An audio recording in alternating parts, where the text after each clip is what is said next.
Hey guys, welcome back. We are reading A Wrinkle in Time, Chapter 8. Let's dig in. Chapter 8, The Transparent Column. Charles Wallace sat there tucking away turkey and dressing as though it were the most delicious thing he had ever tasted. He was dressed like Charles Wallace. He looked like Charles Wallace. He had the same sandy brown hair, the same face that had not yet lost its baby roundness. Only the eyes were different, for the black was still swallowed up in blue. But it was far more than this that made Meg feel that Charles Wallace was gone. That little boy in his place was only a copy of Charles Wallace, only a doll. She fought down a sob. "Where is he?" she demanded of the man with red eyes. "What have you done with him? Where is Charles Wallace?" "But my dear child, you are hysterical." The man thought at her. "He is right there before you, well and happy, completely well and happy for the first time in his life. He is finishing his dinner, which you would also be wise to do." "You know it isn't Charles," Meg shouted. "You've got him somehow." "Hush, Meg. There's no use in trying to talk to him," Calvin said, speaking in a low voice into her ear. "What we have to do is hold Charles Wallace tight. He's there, somewhere, underneath, and we mustn't let them take him away from us. Help me hold him, Meg. Don't lose control of yourself. Not now. You've got to help me hold Charles." He took the little boy firmly by one arm. Fighting down her hysteria, Meg took Charles's other arm and held it tightly. "You're hurting me, Meg," Charles said sharply. "Let me go." "No," Meg said grimly. "We've all been wrong," Charles Wallace's voice, Meg thought, might have been a recording. There was a canned quality. "He isn't an enemy at all. He's our friend." "Nuts," Calvin said rudely. "You don't understand, Calvin," Charles Wallace said. "Mrs. Whatsit, Mrs. Who, and Mrs. Which have confused us. They're the ones who are really our enemies. We should have never trusted them for a minute." He spoke in his most calmest, reasonable voice, the voice which infuriated the twins. He seemed to be looking directly at Calvin as he spoke, yet Meg was sure that the bland eyes could not see, that something else was looking at Calvin through Charles. Now the cold, strange eyes turned to her. "Meg, let go. I will explain it all to you, but you must let go." "No," Meg gritted her teeth. She did not release her grasp, and Charles began to pull away with a power that was not his own, and her own spindly strength was no match against it. "Calvin!" she gasped as Charles Wallace wrenched his arm from her and stood up. Calvin, the athlete, Calvin, the boy who split firewood and brought it in for his mother, whose muscles were strong and controlled, let go of Charles Wallace's wrist and tackled him as though he were a football. Meg, in her panic and rage, darted at the man on the chair, intending to hit him as Charles Wallace had done. But the black smock men were too quick for her, and one of them held her with her arms pinned behind her back. "Calvin, I advise that you let me go," came Charles Wallace's voice from under Calvin. Calvin's face screwed up with a grim determination and did not relax his hold. The man with red eyes nodded, and 3 of the men moved in on Calvin. At least, it took 3 of them. Pried him loose and held him as Meg was being held. "Mrs. Whatsit!" Meg called despairingly. "Oh, Mrs. Whatsit!" But Mrs. Whatsit did not come. "Meg," Charles Wallace said. "Meg, just listen to me." "Okay, I'm listening." "We've been all wrong. I told you. We haven't understood. We've been fighting our friend and our father's friend. If father tells me he's our friend, maybe I'll believe it. Maybe. Unless he's got father under a spell or whatever it is, like you." This isn't a fairy spell or fairy tale. Spells indeed," Charles Wallace said. "Meg, you've got to stop fighting and relax. Relax and be happy." "Oh, Meg, if you would just relax, you'd realize that all of our troubles are over. You don't understand what a wonderful place we've come to. You see, on this planet, everything is in perfect order because everybody has learned to relax, to give in, to submit. All you have to do is look quietly and steadily into the eyes of our good friend here, for he is our friend, dear sister, and he will take you in as he has taken me." "Taken you in is right," Meg said. "You know you're not you. You know, never in your life have called me dear sister. Shut up a minute, Meg, Calvin whispered to her. He looked up at the man with red eyes. Okay, have your henchmen let us go and stop talking us through Charles.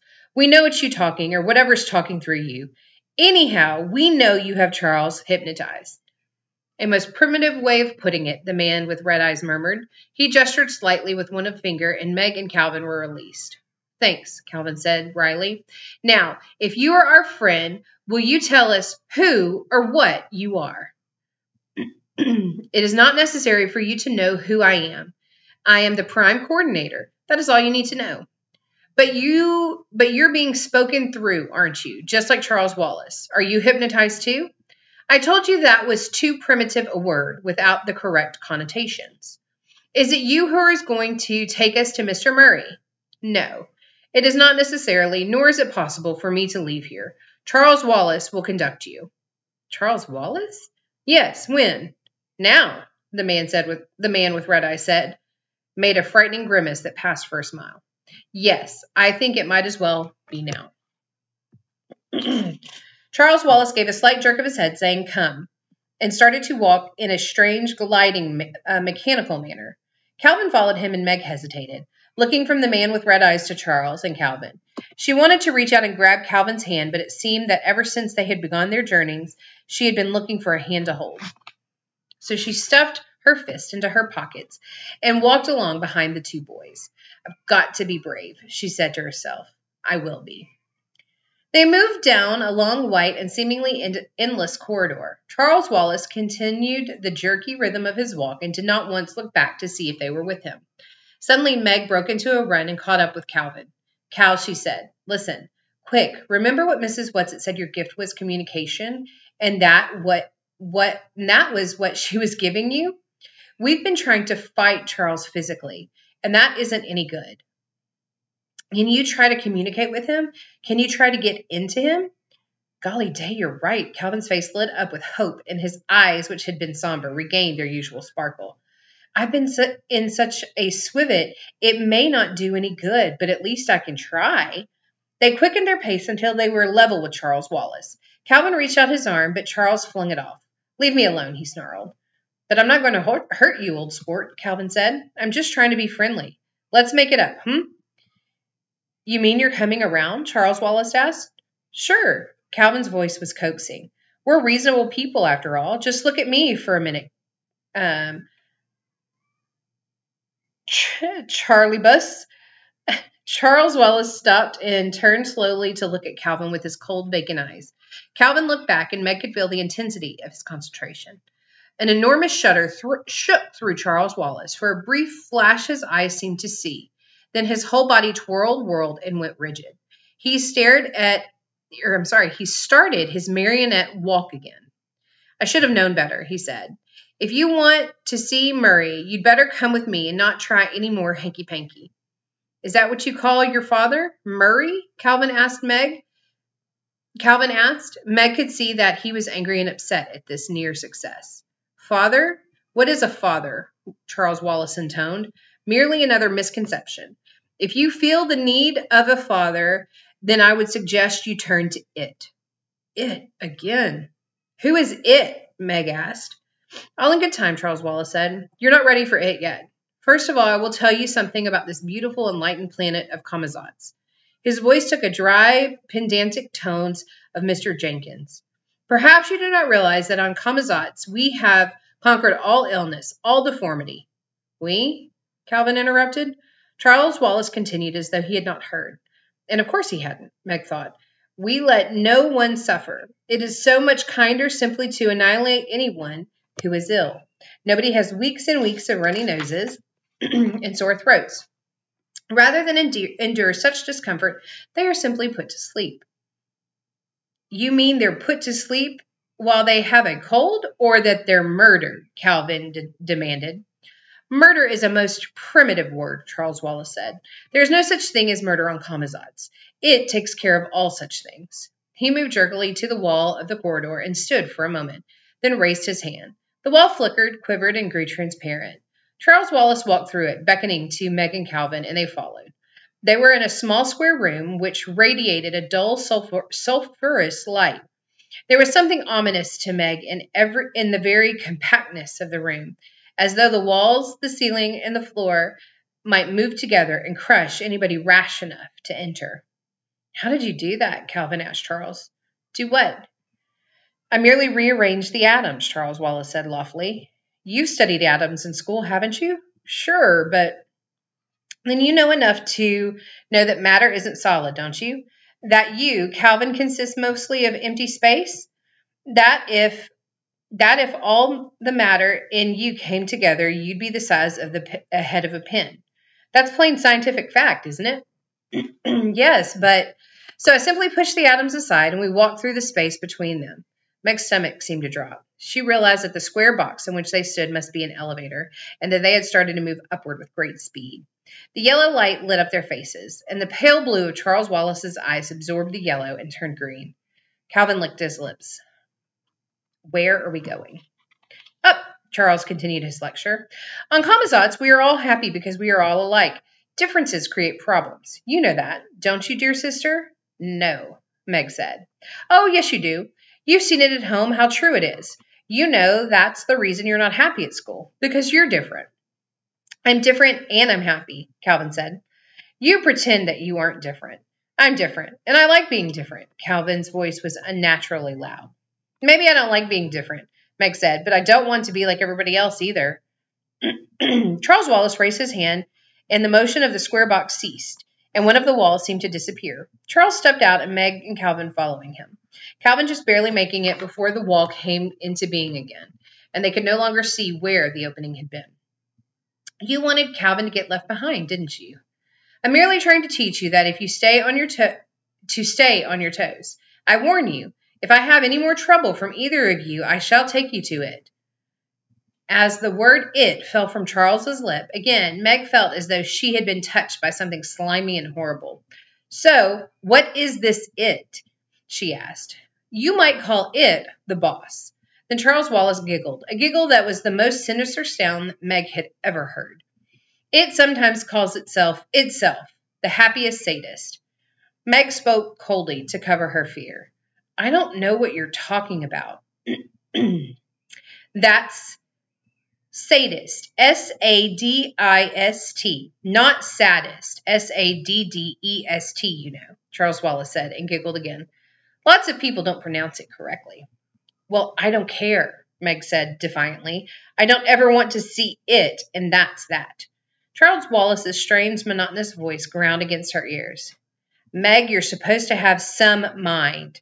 Why do you think that we have wars at home? Why do you think people get confused and unhappy?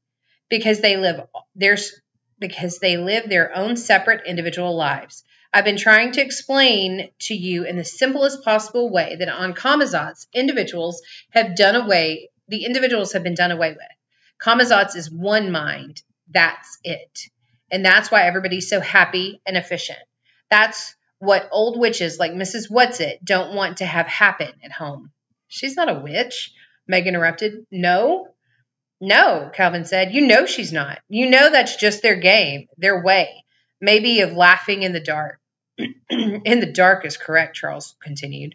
"They want us to go on being confused instead of properly organized." Meg shook her head violently. "No," she shouted. "I know our world isn't perfect, Charles, but it's better than this. This isn't the only alternative. It can't be." "Nobody suffers here," Charles intoned. "Nobody is ever unhappy." "Nobody's ever happy either," Meg said earnestly. "Maybe if you aren't unhappy, sometimes you don't know how to be happy. Calvin, I want to go home." "We can't leave Charles," Calvin told her, "and we know we can't go before we found your father. You know that, but you're right, Meg. Mrs. Witch is right. This is evil." Charles Wallace shook his head, and scorn and disapproval seemed to emanate from him. "Come, we're wasting time." He moved rapidly down the corridor, but continued to speak. "How dreadful it is to be low individual organisms." His pace quickened from step to step, his short legs flashing so that Meg and Calvin almost had to run to keep up with him. "Now see this," he said, and he raised his hand suddenly, and they could see through one of the walls into a small room. In the room, a little boy was bouncing on a ball. He was bouncing a ball, sorry. He was bouncing it in rhythm, and the walls of his little cell seemed to pulse with the rhythm of the ball. Each time the ball bounced, he screamed as though he were in pain. That's the little boy we saw this afternoon, Calvin said sharply. The little boy who wasn't bouncing the ball like the others. Charles Wallace giggled again. Yes, every once in a while there's a little trouble with cooperation, but it's easily taken care of. After today, he'll never desire to deviate again. Ah, here we are. He moved rapidly down the corridor and again held his hand to make a wall transparent. They looked into another small room or cell. In the center of it was a large, round, transparent column. Inside the column was a man. Father! Meg screamed. That's the end of Chapter 8. Follow along for Chapter 9 coming up next.